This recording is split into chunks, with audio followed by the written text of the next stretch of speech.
আসসালামু আলাইকুম। তো ফ্রিজের এই মোটরটা নষ্ট হয়ে গেছে, এই কম্প্রেসারটা আমরা চেঞ্জ করব। তো কিভাবে চেঞ্জ করতে হয়, কিভাবে কি করতে হয়, সব কিছু আপনাদের এই ভিডিওতে দেখাবো। তো সবাই দেখেন। তো সর্বপ্রথম আমাদের এই কম্প্রেসারের যে সাকশন ডিসচার্জের যে লাইনগুলো আছে, এই ঝালাইগুলো খুলে নিতে হবে। তো এগুলো খোলার আগে এর মধ্যে যে গ্যাসটা আছে, গ্যাসটা ছেড়ে দিতে হবে, নাহলে খোলার সময় আগুন ধরে যাইতে পারে, যে কোনো একটা দুর্ঘটনা ঘটতে পারে। তো আমরা সর্বপ্রথম সাকশন আর ডিসচার্জের এই লাইনগুলো খুলে নিব। তো গ্যাস ঝালাই দিয়ে আমরা এটা খুলে নিচ্ছি। খুব সাবধানের সঙ্গে এটা খুলতে হবে, মোটরে যাতে হিট না হয়। তো এখানে দুইটা জয়েন আছে, ইচ্ছা করলে পিছন সাইড থেকেও খোলা যায়, আবার দুইটা ঝালাই আছে। তো আমরা সামনেটা থেকেই খুলছি। পাইপটা একটু হিট দিয়ে নিচ্ছি, কারণ হিট দিলে পাইপটা একটু নরম হয়ে যায়, যার ফলে খোলার সুবিধা হয়। বেশি টানা হেঁচড়া করা যাবে না, যখন ওটা নরম হয়ে যাবে টান দিলে একাই বেরো যাবে, বেশি টানা হেঁচড়া করা লাগবে না। কিছু সময় হিট দিলে ব্লিচিংটা এমনি গলে যায়, তখন একাই পাইপটা খুলে যাবে।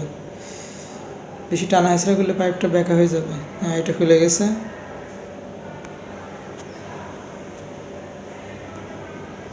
তো এবার আমরা ডিসচার্জ লাইনটাও খুলে নিচ্ছি। এই পাইপটা হিট দিয়ে একটু ঠান্ডা করে নিচ্ছি।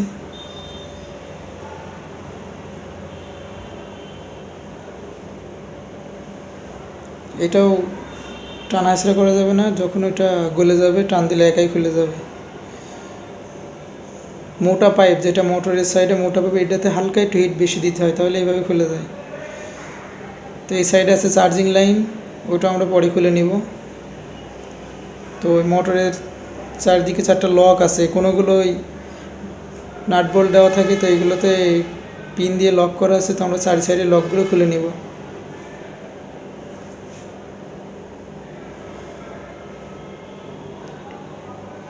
প্লাস দিয়ে লক ধরে টান দিলে একাই বেরো যায়, অনেকটা ফ্যানের লুকের মতো। ফ্যান লাগানোর পরে যেমন নাটের পাশে লক ঢুকাই দেয়, তো মোটরটা আমরা পাইপটা আগে সরাই নিব, পাইপটা ডিস্টার্ব করছে।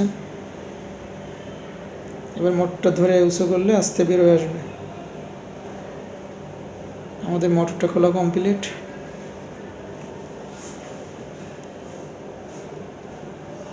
বেসটা আমরা পরিষ্কার করে নেব সুন্দরভাবে, যেহেতু এটা নোংরা না, এটা পরিষ্কার করা লাগবে না। এটা হচ্ছে ওয়ালটন কোম্পানির একটা 1.5 মোটর। তো এইটা হচ্ছে ইউজার ম্যানুয়াল, বই দিয়ে দেয় কীভাবে কী করতে হবে, বইয়ের উপর সব লেখা থাকে। আপনার ইচ্ছা করলে ওটা ভালোভাবে দেখে নিতে পারেন।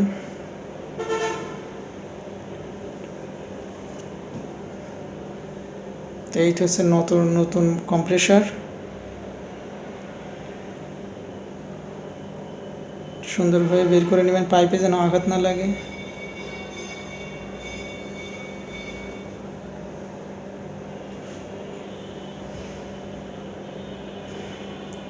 ফিসটা একটু আগায় নিই।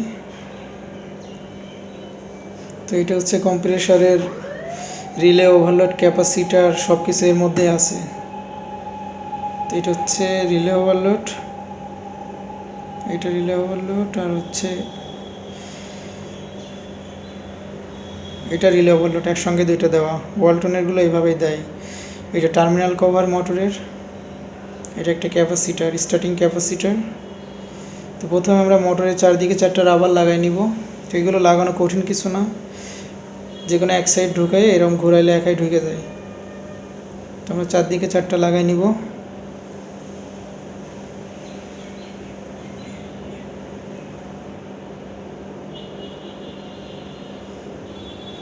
হালকা একটু চাপ দিয়ে চারদিকে চারটে ঘুরাইলে লাগে যাবে। মোটরটা আমরা বসাই দিব, চারটা স্ক্রুর মধ্যে ঢুকাই দিব। তো আমরা লকগুলো আবার আগের মতন লাগাই দিব।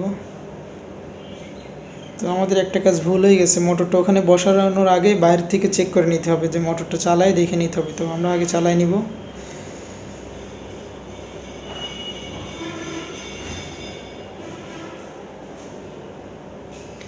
লকগুলো সব সুন্দরভাবে লাগাই নেব, যাতে ভ্যানে নিয়ে যাওয়ার সময় জার্কিং ওগুলো খুলে না যায়।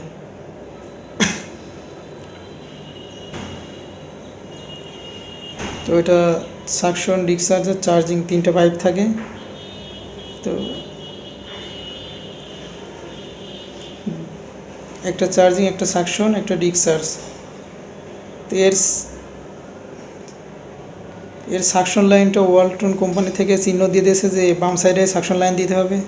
তো আমরা এক্সট্রা পাইপ জুড়ে এই দিক দিয়ে সাকশন লাইনটা করব। রাবারটা খুলে নিলাম। মোটরের পাইপের মুখে যে রাবারগুলো থাকে রাবারগুলো খুলে নিতে হবে। তো মোটরটা আমরা চালাই চেক করে নেব। ঝালাই দেওয়ার পরে চালাইতে গেলে কোনো সমস্যা হলে তো ওরা রিটার্ন নেবে না, এই জন্য আগেই চালাই নিতে হবে।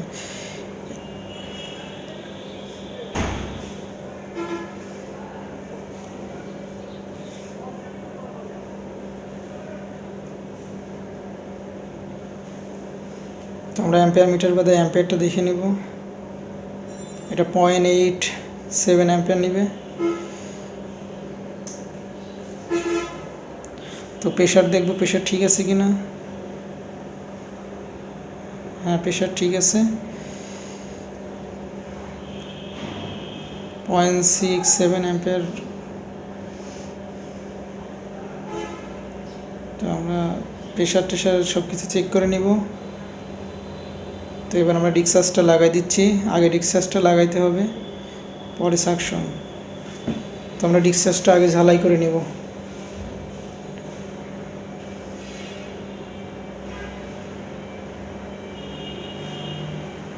সুন্দরভাবে ডিসচার্জ পাইপটা আগে ঝালাই করে নিব।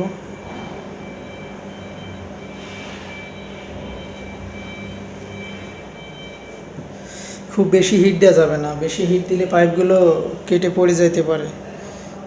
নির্দিষ্ট পরিমাণে একটা হিট দিয়ে ঝালাইগুলো করতে হবে।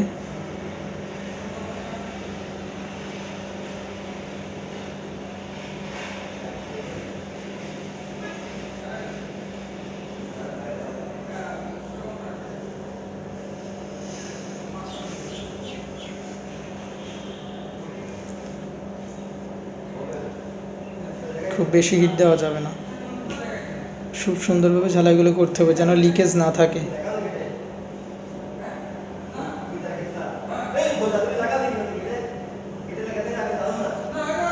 আমরা ব্লিচিং দিয়ে সুন্দরভাবে ঝালাই করে নিচ্ছি। তো আমাদের ডিসচার্জ পাইপটা ঝালাই করে কমপ্লিট। তো যেহেতু সাকশন লাইনটা আমরা এই সাইড দিয়ে করবো, তো আমি এক্সট্রা পাইপ নিয়ে জয়েন করে এই সাইড দিয়ে সাকশন লাইনটা করে নেব। তো আমরা টিউব ব্যান্ডার দিয়ে ব্যান্ড করে নিচ্ছি যাতে পাইপটা ভাঁজ না খায়।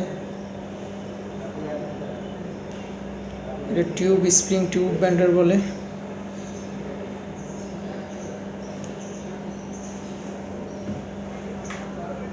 আমরা সুন্দরভাবে এটা ভাঁজ করে নিলাম।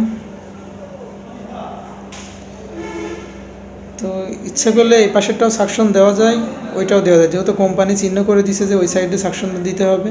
তো আমরা সেহেতু কোম্পানির দেখানো অনুযায়ী ওই সাইড দিয়েই সাকশন লাইনটা করে দিচ্ছি, আর এই পাশেরটাতে চার্জিং লাইন করে দিব।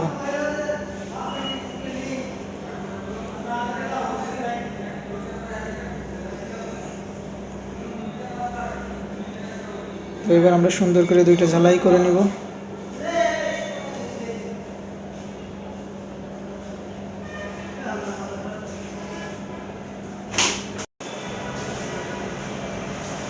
দুইটাই খুব সুন্দর করে ঝালাই করে নিব।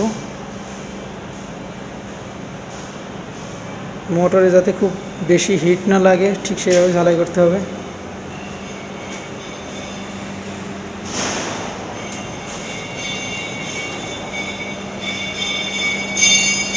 তো এবার এই পাশেরটা হয়ে গেছে, এই সাইডেরটা ঝালাই করব।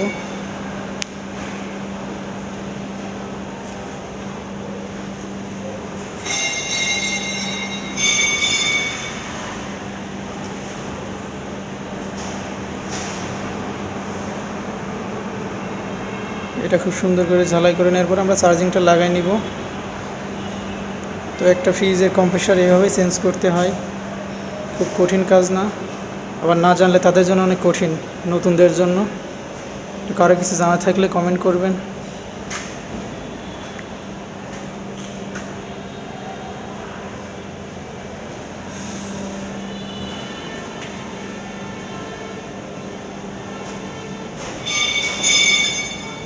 তো আমরা চার্জিং টাইপে লাগাই নিচ্ছি এই সাইডে। তো চার্জিংটা ঝালাই করার সময় ভিতরের যে নন রিটার্ন বাল্ব থাকে ওইটা খুলে নেবেন,